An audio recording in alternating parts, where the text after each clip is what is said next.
أحلت لكم بهيمة الأنعام إلا ما يتلى عليكم غير محل الصيد وأنتم حرم. إن الله يحكم ما يريد.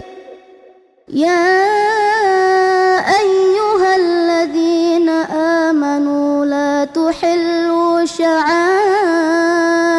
الله ولا الشهر الحرام ولا الهدي ولا القلائد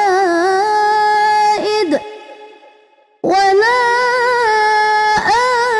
آمين البيت الحرام يبتغون فضلا من ربهم ورضوانا وإذا حللتم فاصطادوا ولا يجرمنكم شنآن قوم أن صدوكم عن المسجد الحرام أن تعتدوا وتعاونوا على البر والتقوى ولا تعاونوا على الإثم والعدوان واتقوا الله إن الله شديد العقاب.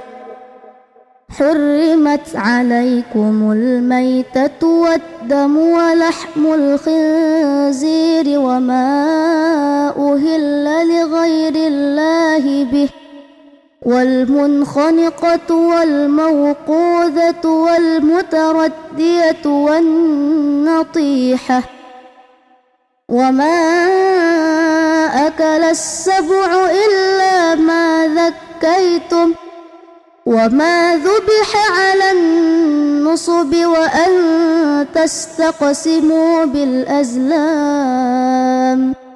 ذلكم فسق. اليوم يئس الذين كفروا من دينكم فلا تخشوهم واخشون. اليوم أكملت لكم دينكم